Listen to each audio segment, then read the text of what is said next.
Bonjour à tous. Dans cette vidéo, je vais vous expliquer comment dresser le tableau de signes d'une fonction affine. Donc, nous allons dresser ici le tableau de signes de la fonction affine f qui à x associe 2x-4. Donc, la première étape consiste à chercher en quelle valeur de x la fonction f s'annule. Bien. Donc, pour cela, on va résoudre l'équation f de x égale à 0. Donc, c'est parti. Alors, f de x, c'est 2x-4. Donc, cette équation-là peut s'écrire 2x-4 égale à 0. Donc, on va faire passer moins 4 de l'autre côté de l'égalité. Donc, 2x égale à plus 4, à 4. Donc, 2x égale 4. Donc, pour avoir la valeur de x, on n'a plus qu'à diviser par 2, puisque là, c'est 2 fois x. Donc, 2x divisé par 2, ça fait 1x, ça fait x, et 4 divisé par 2, ça fait 2. Donc, la fonction f s'annule en x égale à 2. Donc là, maintenant, nous allons pouvoir compléter le tableau de signes.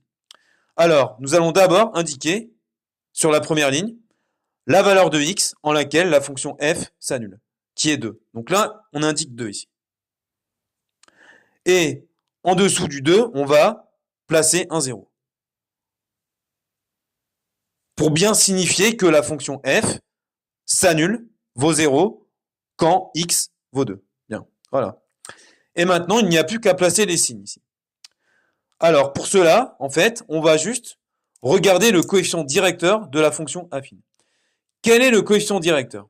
Alors, le coefficient directeur, je vous rappelle que c'est le nombre qui est devant le x. Donc ici, c'est 2. Donc le coefficient directeur vaut 2 ici. Alors, le coefficient directeur, on le note souvent en petit a. Donc petit a est égal à 2. Et il est de quel signe, ce coefficient directeur? Eh bien, il est strictement positif. Alors, réfléchissons. Le coefficient directeur de la fonction, c'est-à-dire, en gros, la pente de la droite représentative, est strictement positive. Donc, graphiquement, ça donne ceci. Ça donne une droite qui monte. D'accord? Qui est d'abord située sous l'axe des abscisses, qui coupe l'axe des abscisses en x égale à 2, et ensuite qui passe au-dessus de l'axe des abscisses. C'est-à-dire que la fonction, en fait, est d'abord à valeur négative, avant de s'annuler en 2, et d'être à valeur positive, au-delà de 2. Donc ici, moins et plus. Et le dernier signe que l'on indique, en fait, est le signe de A.